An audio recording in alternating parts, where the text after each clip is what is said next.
Hallelujah. യേശുവേ സ്തോത്രം, യേശുവേ നന്ദി. സങ്കീർത്തന പുസ്തകം 76 അധ്യായം 6 തിരുലിഖിതം. യാക്കോബിൻ്റെ ദൈവമേ, അങ്ങ് ശാസിച്ചപ്പോൾ കുതിരയും കുതിരക്കാരനും നടുങ്ങി നിലം പതിച്ചു. സർവശക്തനായ ദൈവമായ കർത്താവിൻ്റെ നാമത്തിൽ നിങ്ങൾക്കേവർക്കും അഭിഷേകാഗ്നി ദൈവവചന ശുശ്രൂഷയിലേക്ക് സ്വാഗതം. പ്രിയപ്പെട്ട ദൈവമക്കളെ, ലോകത്തിൻ്റെ നാനാഭാഗങ്ങളിൽ അനേകം ജീവിത തിരക്കുകളുടെ ഇടയിൽപ്പെട്ടിരുന്ന നമ്മെ ഇതാ അവിടുന്ന് തൻ്റെ കാരുണ്യത്താൽ ദൈവരാജ്യ വചനങ്ങൾക്ക് വേണ്ടി ഒരുമിച്ച് കൂട്ടിയിരിക്കുകയാണ്. ഈ നിമിഷങ്ങളിൽ നമുക്ക് കണ്ണുകൾ അടച്ച് 2 കരങ്ങളും തുറന്നു പിടിച്ച്, ദൈവമേ, ഇന്ന് അവിടുന്ന് തരുന്ന ഓരോ വചനങ്ങളും നിത്യജീവനിലേക്കുള്ള കവാടമായി എനിക്ക് രൂപാന്തരപ്പെടുത്തി തരണമേ എന്ന് പ്രാർത്ഥിക്കാം. ജോബിൻ്റെ പുസ്തകത്തിൽ 11 അധ്യായം 12 തിരുലിഖിതം. കാട്ടുകഴുതയുടെ കുട്ടി മനുഷ്യനായി പറക്കുമ്പോൾ മൂടൻ ബുദ്ധിമാനായി മാറും. ദൈവമേ, അവിടുന്ന് കൂടെ ഇടപെട്ടിട്ടും, അവിടുന്ന് വചനങ്ങൾ നൽകിയിട്ടും, അവിടുന്ന് ആത്മാവിനെ നൽകിയിട്ടും ഞാൻ തിരിച്ചറിവിലേക്ക് നടക്കുന്നില്ലെങ്കിൽ ഇന്നിതാ ഞാൻ എളിമപ്പെട്ട് മാപ്പ് ചോദിക്കുകയാണ്. എന്നെ തിരിച്ചറിവിലേക്ക് അവിടുന്ന് കൈപിടിച്ച് ഉയർത്തണമേ. മൂഢതയിൽ നിന്ന് ജ്ഞാനത്തിലേക്ക് എന്നെ കൈപിടിച്ച് ഉയർത്തണമേ കർത്താവേ. ജോബിൻ്റെ പുസ്തകത്തിൽ 13 അധ്യായത്തിൽ 28 തിരുലിഖിതം. ചീഞ്ഞളിഞ്ഞ പദാർത്ഥം പോലെയും ചിതൽ തിന്ന വസ്ത്രം പോലെയും അഹോ മനുഷ്യൻ നശിച്ചു പോകുന്നു. ഓ ദൈവമേ, ഓരോ തരത്തിലുള്ള ലോകബന്ധനങ്ങളിൽപ്പെട്ട് ആത്മാവ് നശിച്ചു കൊണ്ടിരിക്കുന്ന ഓരോ കുടുംബങ്ങളിൽ നിന്നും, ഓരോ വ്യക്തികളിൽ നിന്നും ശിഥിലീകരണത്തിൻ്റെയും നാശത്തിൻ്റെയുമായ അന്തരീക്ഷത്തെ എടുത്തു മാറ്റി പുതുജീവൻ്റെ അഭിഷേകം ചൊരിയണമേ. ഒരു പുതുജീവൻ്റെ ആത്മാവിനെ പകരണമേ കർത്താവേ. അവിടുന്ന് ഒരിക്കൽ കൂടെ പുതുക്കി പണിയണമേ. ജോബിൻ്റെ പുസ്തകം 6 അധ്യായം 5 തിരുലിഖിതം. തിന്നാൻ പുല്ലുള്ളപ്പോൾ കാട്ടുകഴുത കരയുമോ? തീറ്റ മുന്നിലുള്ളപ്പോൾ കാള മുക്കറയിടുമോ? തിന്നാൻ പുല്ലുള്ളപ്പോൾ കാട്ടുകഴുത കരയുമോ? തീറ്റ മുന്നിലുള്ളപ്പോൾ കാള മുക്കറയിടുമോ? ഓ ദൈവമേ, ഈ ലോകത്തിൻ്റെ ഭൗതിക സമൃദ്ധി കൊണ്ട് നിറഞ്ഞ് ദൈവത്തെ വിളിക്കാനും പ്രാർത്ഥിക്കാനും വചനം കേൾക്കാനും പറ്റാത്ത വിധം ഹൃദയം അന്വീഭവിച്ചു പോയ ഓരോ ജീവിതങ്ങളിലേക്ക് ഇടപെടണമേ കർത്താവേ. പാപങ്ങൾ, സുഖലോലുപത, തഴക്കദോഷം, ആർഭാടം, ഈ ലോകത്തിൻ്റെ ബന്ധനങ്ങൾ, പാപക്കൂട്ടുകെട്ടുകൾ, ഇതെല്ലാം നിമിത്തം ജഡത്തിൻ്റെ സുഖത്തിൽ പൂണ്ട് വചനം കേൾക്കാൻ പറ്റാതെ തകർന്നിരിക്കുന്ന ഓരോ മകനെയും മകളെയും പരിശുദ്ധാത്മാവേ അഗ്നിയായി ജ്വലിച്ച് ഇപ്പോൾ വിടുവിക്കണമേ. കരങ്ങൾ ഉയർത്തി ഉറക്കെ എല്ലാവരും പ്രാർത്ഥിക്കട്ടെ. Hallelujah, hallelujah. സകലത്തിന് വിടുവിക്കുന്ന അഗ്നിയായ പരിശുദ്ധാത്മാവ് ഇപ്പോൾ എല്ലാ ഹൃദയങ്ങളുടെ മേലും വ്യാപരിക്കട്ടെ. പാപമുള്ളുകളെ ചാമ്പലാക്കുന്ന, എല്ലാ തിന്മയുടെ ചങ്ങലകളെ മുറിക്കുന്ന, എല്ലാ അന്ധകാര കൊടയെ തകർക്കുന്ന, പാപത്തിൻ്റെ ക്ലാവ് പിടിച്ച കലങ്ങളെ അഗ്നി ദഹിപ്പിച്ച് ശുദ്ധി ചെയ്യുന്ന പരിശുദ്ധാത്മാവിന്റെ ഉന്നത അഭിഷേകം, അഗ്നി അഭിഷേകം ഇപ്പോൾ വ്യാപരിക്കട്ടെ. ഹല്ലേലൂയ, ഹല്ലേലൂയ, ഹല്ലേലൂയ, ഹല്ലേലൂയ. യേശുവേ, യേശുവേ, യേശുവേ, യേശുവേ, യേശുവേ, യേശുവേ. അഗ്നിതൻ അഭിഷേകമായി പടരണമേ. വിടുതലിൻ ആത്മാവേ നിറയണമേ. അഗ്നിതൻ അഭിഷേകമായി പടരണമേ. പാപമെല്ലാം ചാമ്പലാക്കണമേ. ഹൃദയാൽ ജ്വലിപ്പിക്കണേ. പാപമെല്ലാം ചാമ്പലാക്കണമേ. കൃപയാൽ ജ്വലിപ്പിക്കണേ. ഓ നീ അഭിഷേകമേ, പ്രാർത്ഥിക്കുന്നു. നീ അഭിഷേകമേ, കാറ്റായി വീശണമേ, കാറ്റായി വീശണമേ. ഓ നീ അഭിഷേകമേ, ഓ നീ അഭിഷേകമേ, കാറ്റായി വീശണമേ.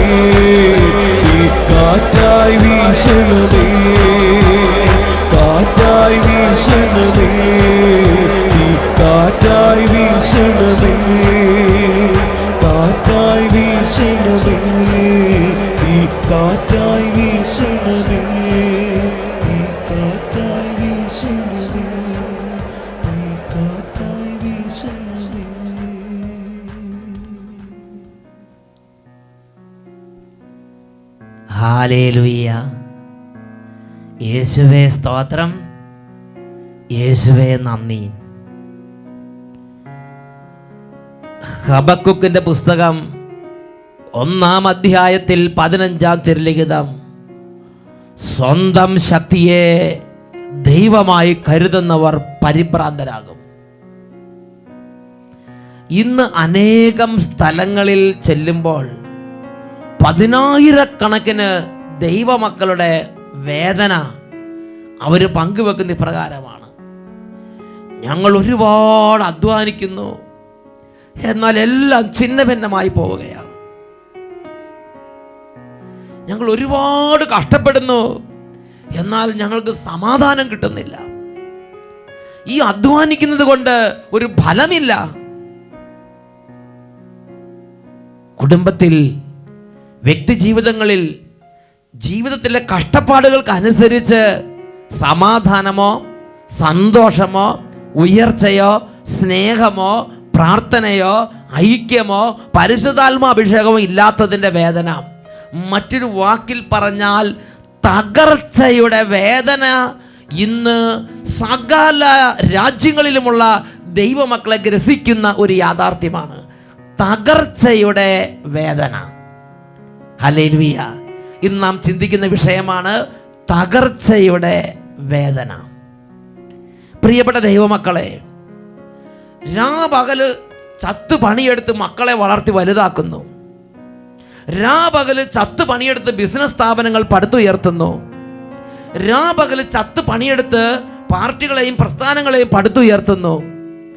രാപകല് ചത്ത് പണിയെടുത്ത് കൃഷിയിടങ്ങളും ഓരോ തരത്തിലുള്ള പ്രവർത്തന മേഖലകളെയും കരുപ്പിടിപ്പിച്ചെടുക്കുന്നു. എന്നാൽ അവസാനം എല്ലാം ഛിന്ന ഭിന്നമായി പോകുന്നു. വീട് കെട്ടുന്നു, അതിൽ താമസിക്കാൻ പറ്റുന്നില്ല. കല്യാണം കഴിക്കുന്നു, ഒരുമിച്ച് ജീവിക്കാൻ പറ്റുന്നില്ല. പണമുണ്ടാക്കുന്നു, അനുഭവിക്കാൻ പറ്റുന്നില്ല. പഠിക്കുന്നു, ജോലി ലഭിക്കുന്നില്ല. വിതയ്ക്കുന്നു, കൊയ്യാൻ പറ്റുന്നില്ല. കൊയ്യുന്നു, അനുഭവിക്കാൻ പറ്റുന്നില്ല. പ്രിയപ്പെട്ട സഹോദരങ്ങളെ, തകർച്ചയുടെ വേദന.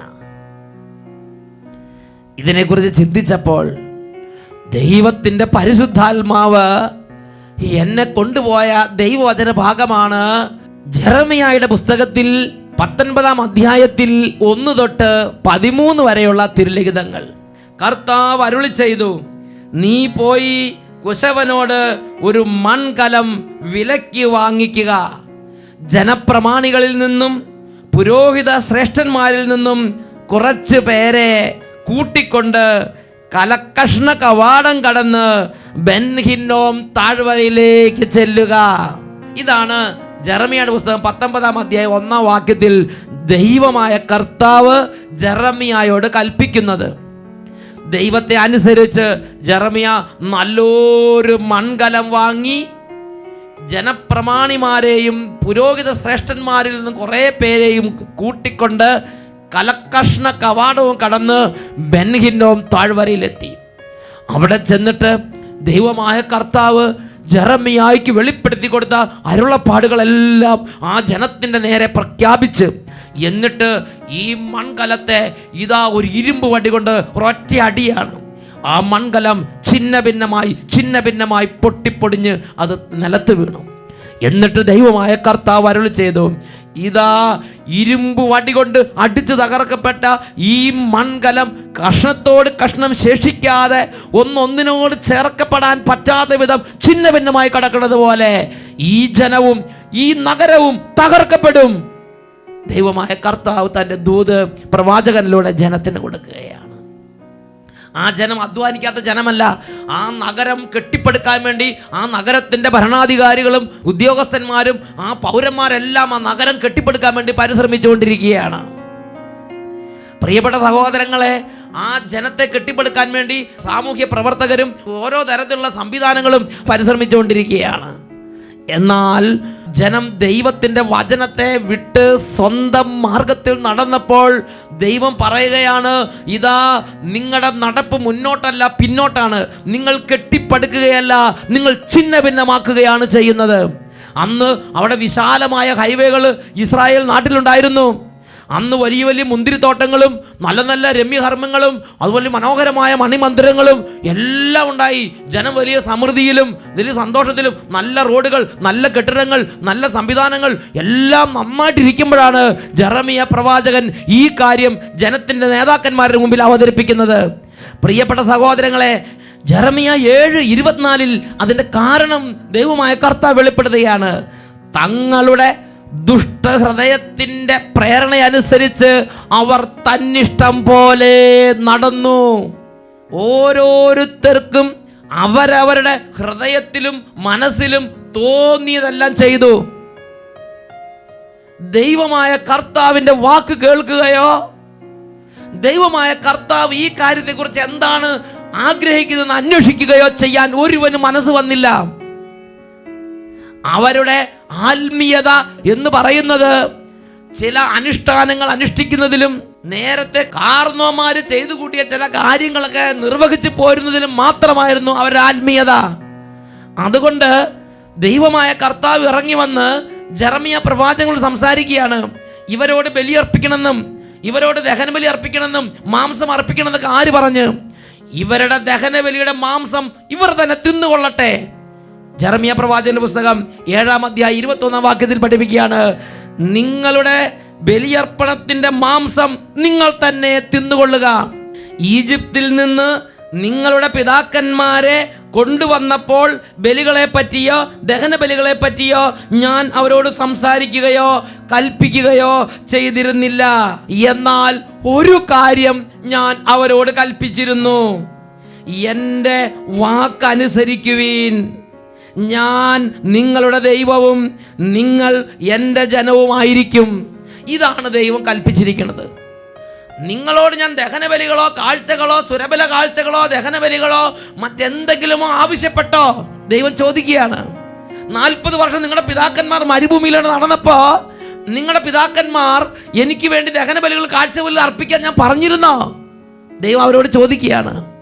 ദൈവം പറയാണ്, നിങ്ങളുടെ പിതാക്കന്മാരോട് ദഹനബലികളോ മറ്റ് പാനീയ ബലികളോ ഇതൊന്നും അർപ്പിക്കാൻ ഞാൻ ആവശ്യപ്പെട്ടിരുന്നില്ല. എന്നാൽ ഒരു കാര്യം ഞാൻ അവരോട് ആവശ്യപ്പെട്ടിരുന്നു, നിങ്ങൾ എൻ്റെ വാക്ക് അനുസരിക്കുകയും ഞാൻ കൽപ്പിക്കുന്ന മാർഗങ്ങളിലൂടെ നടക്കുകയും ചെയ്യണം. ഞാൻ നിങ്ങളുടെ ദൈവവും നിങ്ങൾ എൻ്റെ ജനവുമായിരിക്കും. ഹല്ലേലൂയ. പ്രിയപ്പെട്ട ദൈവമക്കളെ, നമ്മൾ ദൈവത്തിൻ്റെ ജനവും ജീവിക്കുന്ന ദൈവം നമ്മുടെ ദൈവവുമായിരിക്കാൻ വിശുദ്ധ ബൈബിൾ നമുക്ക് നൽകുന്ന നിർദ്ദേശമാണ്. ദൈവത്തിൻ്റെ വാക്ക് കേൾക്കുവിൻ, ദൈവത്തിൻ്റെ വചനം കേൾക്കുവിൻ, ദൈവത്തിൻ്റെ വാക്ക് അനുസരിക്കുവിൻ, ദൈവത്തിൻ്റെ വചനം അനുസരിച്ച് ജീവിക്കുവിൻ. എന്നാൽ ദൈവത്തിൻ്റെ ഹൃദയത്തിൻ്റെ വലിയ വേദന ദൈവം പറയുകയാണ്. എന്നാൽ അവരാകട്ടെ അനുസരിക്കുകയോ കേൾക്കുക പോലുമോ ചെയ്തില്ലല്ലോ. തങ്ങളുടെ ദുഷ്ടഹൃദയത്തിൻ്റെ പ്രേരണ അനുസരിച്ച് തന്നിഷ്ടം പോലെ നടന്നു. ഞാനൊന്ന് ചോദിക്കട്ടെ, ഇന്ന് നമ്മുടെ കുടുംബത്തിന്റെ സ്ഥിതി എന്താ? എങ്ങനെയെങ്കിലും കുറെ പണം ഉണ്ടായാൽ തന്നിഷ്ടപ്രകാരം ഒരു വീട് വെക്കുകയാണ്. ഞാൻ ചിന്തിക്കുന്ന കാര്യം ഇതാണ്. ചിലപ്പോൾ ഒരു കുട്ടിയോ അരക്കുട്ടിയൊക്കെ ഉണ്ടായിരിക്കുള്ളൂ, പക്ഷേ 5 കോടിയുടെയും 10 കോടിയുടെയും വീടാണ് വെച്ച് കൂട്ടുന്നത്. ഇതെല്ലാം ആർക്ക് വേണ്ടി? ഈ ആർഭാടം, ഈ ദൂർത്തടിക്കൽ, ഇത് ദൈവമായ കർത്താവ് അംഗീകരിക്കുന്നുണ്ടോ?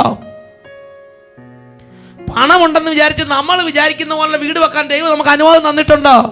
ഈ പണം, നമ്മുടെ കയ്യിലുള്ള പണം മുഴുവൻ നമുക്കുള്ള സ്വന്തമാണോ, അതോ ദരിദ്രരായ മറ്റ് ജനങ്ങൾക്ക് അവകാശപ്പെട്ടതാണോ? ഇത് ചിന്തിക്കേണ്ടതല്ലേ? പ്രിയപ്പെട്ട സഹോദരങ്ങളെ, വീട് വെക്കാൻ ആഗ്രഹം വരുമ്പോൾ ഇഷ്ടമുള്ളതുപോലെ വീട് വെക്കുക. കല്യാണം കഴിക്കാൻ തോന്നുമ്പോൾ ഇഷ്ടമുള്ളവരെ പോയി കെട്ടുക. കല്യാണം കഴിപ്പിക്കാൻ തോന്നുമ്പോൾ ഇഷ്ടമുള്ളവർക്ക് കല്യാണം കഴിപ്പിച്ചു കൊടുക്കുക. സ്ഥലം വാങ്ങാൻ ആഗ്രഹിക്കുമ്പോഴും സ്ഥലം വിൽക്കാൻ ആഗ്രഹിക്കുമ്പോഴും തന്നിഷ്ടം പോലെ ജീവിക്കുക. എന്തു തന്നെ ചെയ്താലും ഇതാ തങ്ങളുടെ ഹൃദയത്തിൻ്റെ തന്നിഷ്ടം പോലെ അവർ നടക്കുകയാണ്. എന്താണ് ഈ കാര്യത്തെക്കുറിച്ച് എൻ്റെ ദൈവമായ കർത്താവ് വിശുദ്ധ ലിഖിതങ്ങളിലൂടെ എന്നോട് കൽപ്പിച്ചിരിക്കുന്നത് എന്ന് അന്വേഷിക്കാൻ ഇവിടെ ആരാണ് മനസ്സ് വെക്കുന്നത്? കുടിക്കാൻ തോന്നിയ കുടിക്കുന്നു, തിന്നാൻ തോന്നിയ തിന്നുന്നു, കെട്ടാൻ തോന്നിയ കെട്ടുന്നു, നടക്കാൻ തോന്നിയ നടക്കുന്നു. തന്നിഷ്ടപ്രകാരം ജഡത്തിന്റെ വെറുക്കുത്തുകളിൽ പൂണ്ടു നടക്കുന്ന ഒരു ജനത്തെയല്ലേ ഇന്ന് നമുക്ക് ചുറ്റും കാണുന്നത്? ദൈവമായ കർത്താവ് വിശുദ്ധ ലിഖിതങ്ങൾ പറയുകയാണ്, നിങ്ങളുടെ ബലിയുടെ മാംസം നിങ്ങൾ തന്നെ തിന്നുകൊള്ളുക. ബലികളും കാഴ്ചകളും എനിക്ക് വേണ്ടി അർപ്പിക്കണം നിങ്ങളോട് ആര് പറഞ്ഞ്? നിങ്ങളുടെ പിതാക്കന്മാർ 40 വർഷം മരുഭൂമി നടന്നപ്പോൾ അവർ ബലികളും കാഴ്ചകളും അർപ്പിച്ചിരുന്നോ? അവരോട് ഞാൻ ബലികളും കാഴ്ചകൾ അർപ്പിക്കാൻ ആവശ്യപ്പെട്ടിരുന്നില്ല. ഒരു കാര്യം മാത്രമേ ഞാൻ അവരോട് ആവശ്യപ്പെട്ടിരുന്നുള്ളൂ: നിങ്ങൾ എൻ്റെ വാക്ക് കേൾക്കുകയും അവ അനുസരിക്കുകയും ചെയ്യുവീൻ. എന്നാൽ അവർ അനുസരിക്കുകയോ ശ്രവിക്കുക പോലുമോ ചെയ്തില്ലല്ലോ. ഇന്ന് എത്രയോ പേര് ദൈവവചനം പോലും കേൾക്കാൻ താല്പര്യമില്ലാതെ നടക്കുന്നു. ദൈവവചനത്തെക്കുറിച്ച് ഹൃദയത്തുറവില്ലാതെ എത്രയോ പേർ തന്നിഷ്ടപ്രകാരം ജീവിക്കുന്നു. ജോബിന്റെ പുസ്തകം 24-ാം അധ്യായം 13-ാം തിരുലിഖിതം: പ്രകാശത്തിന്റെ വഴി പരിചയിക്കുകയോ അതിലൂടെ സഞ്ചരിക്കുകയോ ചെയ്യാതെ അതിനെ എതിർത്തുകൊണ്ട് ജീവിക്കുന്നവർ. സ്വർഗ്ഗഭോഗം പാടില്ല എന്ന് ദൈവവചനം പറഞ്ഞിട്ടുണ്ടെങ്കിൽ അത് തന്നെ ചെയ്യണമെന്ന് പറഞ്ഞ് നിയമം അതിനു വേണ്ടി ഉണ്ടാക്കുന്നവർ. മദ്യപാനം പാടില്ല എന്ന് ദൈവവചനം കൽപ്പിച്ചിട്ടുണ്ടെങ്കിൽ മദ്യപിക്കാൻ തക്കവണ്ണം തിയോളജി ഉണ്ടാക്കുന്നവർ. ദൈവം എന്തെല്ലാം അരുതെന്ന് കൽപ്പിച്ച് ധാരാളം മക്കളെ സ്വീകരിക്കണമെന്ന് കർത്താവ് കൽപ്പിച്ചിട്ടുണ്ടെങ്കിൽ മക്കളെ കുറയ്ക്കാനുള്ള വഴികൾ ആലോചിക്കുന്നവർ.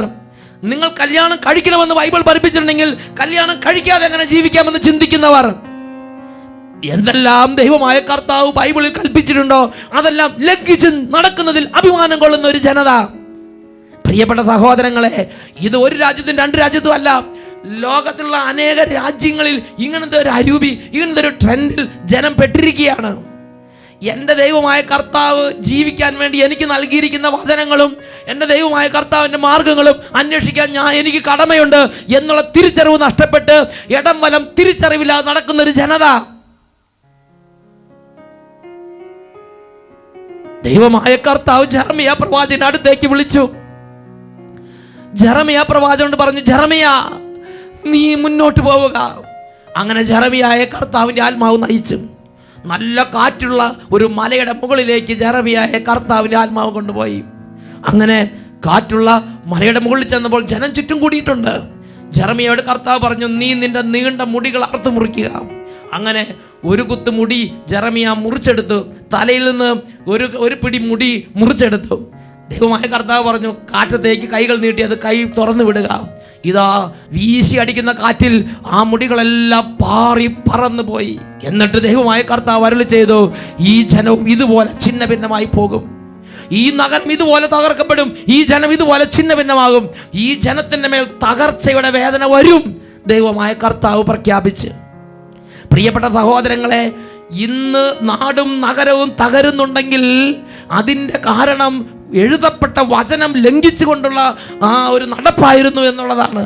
ഇന്ന് കുടുംബത്തെ പടുത്തുയർന്നപ്പോൾ പ്രിയ ദൈവ പൈതലേ, പ്രിയ കുടുംബനാഥേ, നീ നിന്റെ കുടുംബത്തിന് വേണ്ടി അധ്വാനിക്കുമ്പോൾ, നീ നിന്റെ കുടുംബത്തിന് വേണ്ടി സമ്പാദിക്കുമ്പോൾ, നീ നിന്റെ കുടുംബം ക്രമീകരിക്കുമ്പോൾ നിന്റെ ദൈവമായ കർത്താവിൻ്റെ വചനം എന്താണെന്ന് അന്വേഷിക്കാതെ തന്നിഷ്ടപ്രകാരമാണ് നിന്റെ കുടുംബം പടുത്തുയർത്തുന്നതെങ്കിൽ നിന്റെ നടപ്പ് മുന്നോട്ടല്ല പിന്നോട്ടാണ്.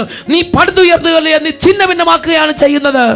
അല്ലയോ പ്രിയ ദൈവ പൈതലേ, നീ ഒരു ദൈവഭവനത്തിന്റെ കാര്യസ്ഥനോ, നീ ഒരു ദൈവിക സംവിധാനത്തിന്റെ നേതാവായിരിക്കാം. അല്ലയോ പ്രിയ സഹോദര സഹോദരി, നീ ഒരു പക്ഷേ ഒരു പട്ടണത്തിന്റെ അധിപനായിരിക്കാം, ഒരു രാജ്യത്തിന്റെ അധിപനായിരിക്കാം. നീ ദൈവമായ കർത്താവിന്റെ എഴുതപ്പെട്ട വചനം എന്താണെന്ന് അന്വേഷിക്കാതെ നഗരം പണിയുമ്പോൾ, നിയമങ്ങൾ ഉണ്ടാക്കുമ്പോൾ, ക്രമീകരണങ്ങൾ ചെയ്യുമ്പോൾ, എഴുതപ്പെട്ട വചനം ലംഘിച്ചുകൊണ്ടുള്ള നടപ്പിന് വേണ്ടി ജനത്തിന് പ്രേരണ കൊടുക്കുമ്പോൾ നീ നഗരം പണിയുകയല്ല, നീ നഗരത്തെ ഛിന്ന ഭിന്നമാക്കുകയാണ് ചെയ്യുന്നത്. നിന്റെ നടപ്പ് മുന്നോട്ടല്ല പിന്നോട്ടാണ് എന്ന് ദൈവമായ കർത്താവ് അരുളി ചെയ്യുന്നു.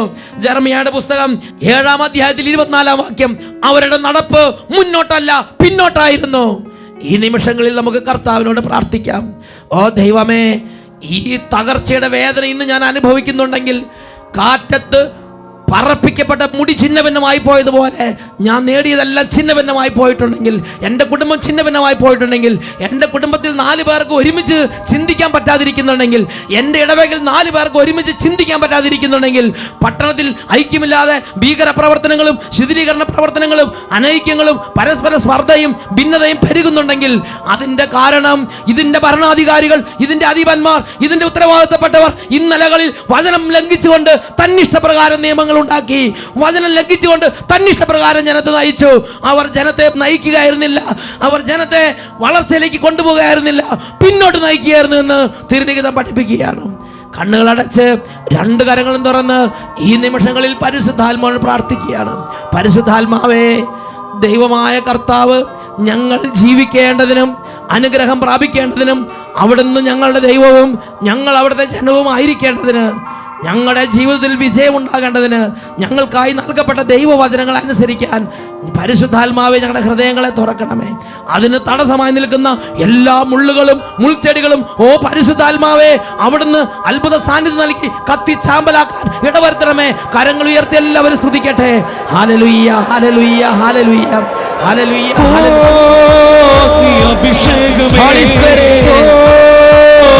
അഭിഷേകമേ കാറ്റായി വീശണമേ, ഈ കാറ്റായി വീശണമേ. ഓ അഭിഷേകമേ, ഓ അഭിഷേകമേ കാറ്റായി വീശണമേ, ഈ കാറ്റായി വീശണമേ. ഇസ്രായേലിൻ പ്രകാശമേ അഗ്നിയ ജ്വലിക്കണമേ, ഇസ്രായേലിൻ പ്രകാശമേ അഗ്നിയ ജ്വലിക്കണമേ.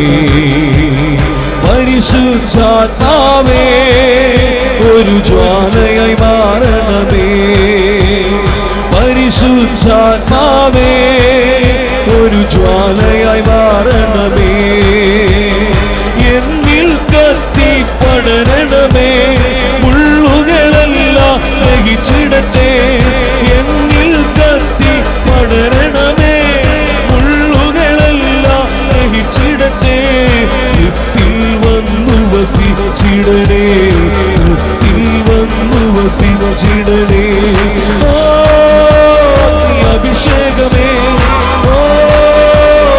അഭിഷേകമേ കാറ്റായി വീശണമേ, ഈ കാറ്റായി വീശണമേ, കാറ്റായി വീശണമേ, ഈ കാറ്റായി വീശണമേ, കാറ്റായി വീശണമേ. പരിശുദ്ധാത്മാവേ, പരിശുദ്ധാത്മാവേ ഇപ്പോൾ ഇടപെടണമേ. പരിശുദ്ധാത്മാവേ ഓരോ കുടുംബങ്ങളിൽ നിന്നും, ഓരോ മകനിൽ നിന്നും, ഓരോ മകളിൽ നിന്നും പരിശുദ്ധാത്മാവേ അങ്ങയുടെ അത്ഭുത ശക്തിയാൽ, അത്ഭുത സാന്നിധ്യത്താൽ തിന്മകളും അതിന്റെ ആധിപത്യങ്ങളും ഇപ്പോൾ ഛിന്നഭിന്നമാകട്ടെ. ഹല്ലേലൂയ, ഹല്ലേലൂയ, ഹല്ലേലൂയ. യേശുവേ ആരാധന, ആരാധന, ആരാധന. യേശുവേ ആരാധന, ആരാധന, ആരാധന. യേശുവേ ആരാധന, ആരാധന. യേശുവേ ആരാധന. യേശുവേ സ്തോത്രം, യേശുവേ നന്ദി, യേശുവേ സ്തോത്രം, യേശുവേ നന്ദി. Praise the Lord. Hallelujah. Jeremiah 7:24 അവരുടെ നടപ്പ് മുമ്പോട്ടല്ല പിന്നോട്ടായിരുന്നു.